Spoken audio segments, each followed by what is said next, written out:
warahmatullahi wabarakatuh. Halo Sobat Mingkep, di video kali ini kembali lagi bersama aku yang akan mengisi podcast kali ini. Dan tentunya aku gak sendirian, ditemani oleh PSDA. Oke, pertama boleh memperkenalkan diri dan sapa Sobat Mingkep semuanya. Hai Sobat Pinkop, aku Ade Irma yang alhamdulillah di periode 2024 ini diamanahi sebagai staf edukasi bidang PSDA. Oke, jadi untuk pengisi podcast kali ini ada dari staf edu PSDA teman-teman. Tentunya kita akan ngebahas seputar anggota di Kopma Unsil. Oke teman-teman, so jangan sampai ketinggalan, jangan sampai ke-skip, kita langsung ikuti video ini sampai akhir. Oh ya, buat teman-teman jangan lupa ikuti juga sosial media kami, baik itu Instagram, TikTok, dan semuanya pastinya di @kopmaunsil. Dan tentunya jangan lupa subscribe YouTube di Kopma Unsil. Oke?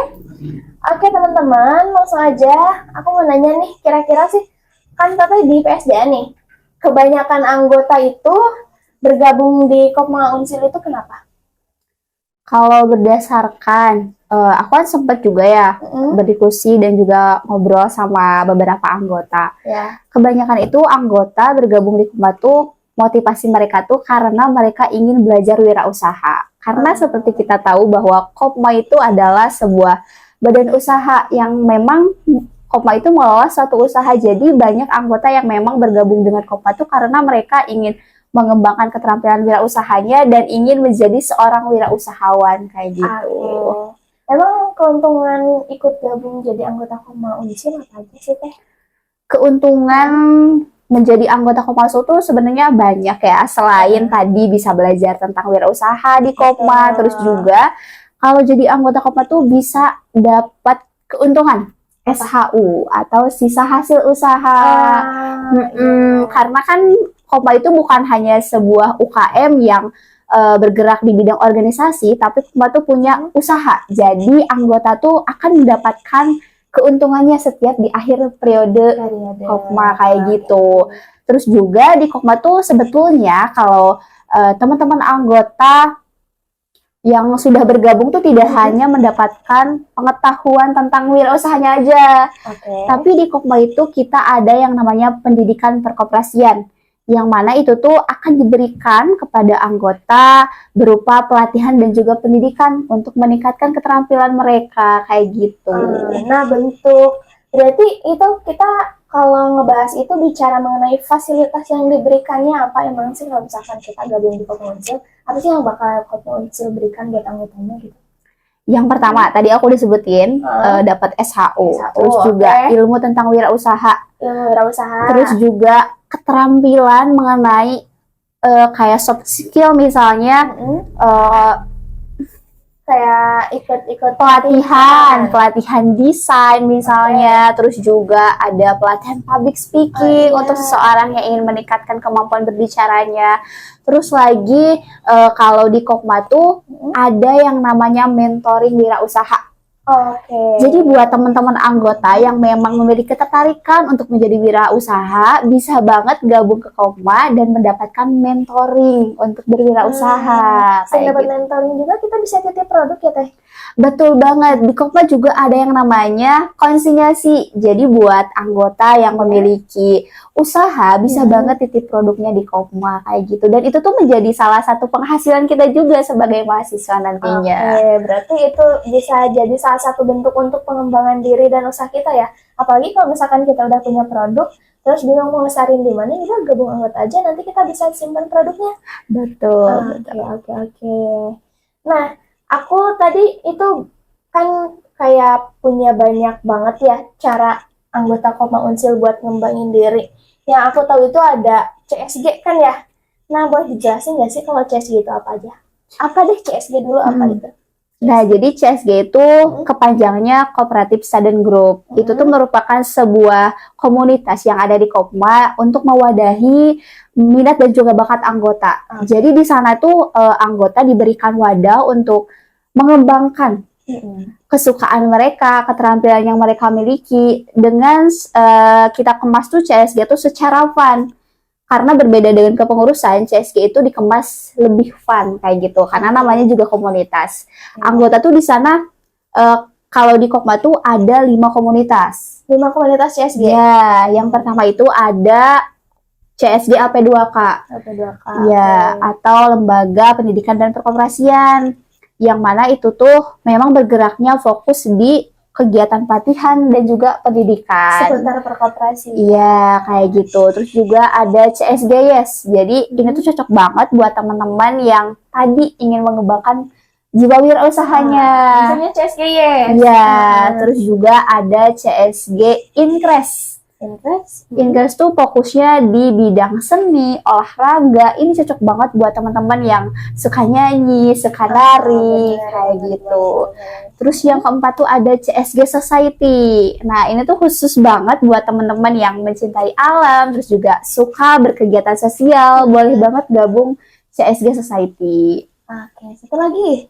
Nah, terus nih yang terakhir tuh ada CSG Jadikom atau jurnalis desain. Nah, jadi ini tuh fokusnya di bidang desain, di bidang jurnalis. Kalau teman-teman tuh biasanya misalnya ada yang suka desain nih, apalagi kan di era sekarang ya sudah digital. Jadi ini tuh sangat relevan sekali dan Kopma tuh mewadahi semua minat bakat itu gitu. Teman-teman anggota tuh bisa dengan bebas untuk mengembangkan keterampilan-keterampilan yang memang tadi aku sebutin. Oke, Gitu.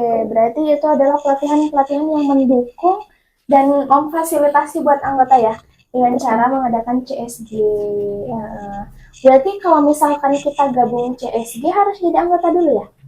Jelas, karena salah satu benefit untuk jadi anggota Kopma tuh yaitu karena adanya sebuah wadah itu untuk mengembangkan keterampilan. Jadi di Kopma tuh kita tidak hanya mendapatkan ilmu tentang kewirausahaan, tapi kita juga bisa mengembangkan ilmu-ilmu lain, keterampilan-keterampilan lain melalui CSG. Berarti kalau misal nih aku bisa nari, terus aku juga mau belajar desain grafis, tapi aku benar-benar masih belum nggak bisa gitu, berarti aku boleh gabung ya? Boleh banget, karena itu tuh memang sebuah wadah gitu kan. Kita tahu bahwa Kopma tuh inkubatornya kita anggota untuk belajar kayak gitu. Tapi aku juga mau berwirausaha ya. Terus aku tuh sebenarnya kayak bingung juga kan, kayak perlu mentor juga gitu buat di bisnis. Kopma nyediain kan? Iya, Kopma nyediain untuk kegiatan itu. Kemarin tuh ada kegiatan yang namanya SSEC. SSEC, oh iya ya. Itu juga merupakan salah satu kelas, bisa disebut juga kelas karena ada kegiatan mentoringnya di mana anggota tuh akan mendapatkan pendampingan untuk nanti bagaimana caranya menyusun sebuah proposal, khususnya proposal pendanaan untuk mereka mengajukan nantinya gitu. Tapi sih sebenarnya kalaupun aku gak ikut CSG, aku bisa ikut program-programnya kan ya. Jadi gak perlu ikut CSG misalnya. Tapi aku tuh kayak ikut kegiatan-kegiatannya karena kan emang banyak banget. Boleh gak sih kalau misalkan aku nih sebagai anggota gitu ya ceritanya, aku ikut semua kegiatan dari CSG? Boleh banget karena kegiatan-kegiatan itu emang ya kita menyediakan untuk anggota, untuk siapa lagi kita menyediakan kegiatan itu ya untuk anggota. Jadi anggota juga bebas mengikuti mau dia meningkatkan keterampilan yang mana kayak gitu. Tapi kayaknya enak ikut semuanya gak sih, kayak kalau misalkan kan kemarin di Instagram Kopma tuh ada kayak pelatihan memasak kan ya, ada pelatihan nari gitu ya, terus ada pelatihan desain, ada pelatihan public speaking juga. Nah, itu kayaknya kalau misalkan semuanya aku ikutin, nanti aku bisa dapat semua benefitnya langsung gak sih? Iya, tentu, of course. Jadi kalau misalnya kamu sebagai anggota nih mengikuti semua kegiatan itu, tentu kamu akan dapat benefitnya dan itu tuh akan saling mendukung keterampilan-keterampilan itu, apalagi nanti jika kita di dunia kerja kan. Tapi tentunya kita tuh gak bisa meraup semua gitu. Kita tuh harus punya satu keterampilan yang memang kita akan menjadi expert di sana kayak biar gitu. Jadi aku banget ya. Iya. Jadi tapi enak loh teman-teman kalau misalkan kita nih ikut program kepelatihannya dari CSGS, terus kita mau masih malu-malu ngomong ada pelatihan public speakingnya ya, udah mau kita di CSGS, terus dapat pelatihan public speaking dari CSG LP2K. LP2K. Emang enak banget sih. Apalagi dapat SHU. Itu kalau misalkan SHU kan kemarin ya aku tanya-tanya teman beda-beda loh. Kayak aku cuma dapat segini, teman aku dapat segini. Itu apa sih yang menjadi faktor pembeda antara dapat SHU itu benefitnya? Oke, SHU itu kan sisa hasil usaha ya, itu setelah dikurangi seluruh beban-beban. Istilahnya itu merupakan laba bersih yang diperoleh Kopma dan nantinya akan dibagikan gitu ke anggota kayak gitu. Nah, apa sih yang sebenarnya mempengaruhi gitu? Karena SHU kamu sama teman kamu tuh ternyata beda Iya, kan. beda. Itu tuh ada beberapa faktor. Yang pertama itu keaktifan dari anggotanya. Termasuk aktif ikut kegiatan Iya, CSG aktif tadi. untuk kegiatan. Karena setiap oke. anggota yang mengikuti kegiatan tuh itu ada poinnya tersendiri. Poin keaktifan. Iya, nanti itu akan diakumulasikan dan itu akan berpengaruh ke SHU. Terus juga yang kedua itu aktif transaksi. Oke. Nah jadi kalau mau SHU-nya besar, teman-teman anggota tuh harus sering-sering jajan ke Kopma. Iya, betul. Dan jangan lupa kalau setiap jajan tuh harus sebutin namanya ke kasir biar ke input nanti poinnya kayak gitu. Berarti tuh kalau misalkan jajan di Kismawa, di kantin, ataupun di Kopma Center ya, kita sebutin nama biar SHU-nya makin gede gitu. Iya, karena semakin sering kita bertransaksi itu akan mempengaruhi besar kecilnya SHU yang akan kita dapetin. Oke. Tapi ini bicara mengenai beberapa benefit dan fasilitas yang diberikan oleh Kopma Unsil gitu ya. Nah, kira-kira ada gak sih yang menurut pandangan Teteh sebagai PSDA gitu, yang memandang bahwa ada suatu sistem yang perlu diperbaiki dalam keanggotaan di Kopma Unsil? Kalau untuk saat ini sistem di Kopma Unsil itu sudah sangat baik menurut aku, cuma masih ada beberapa anggota yang mungkin memang karena baru bergabung juga, jadi belum terlalu mengenal Kopma kayak gitu.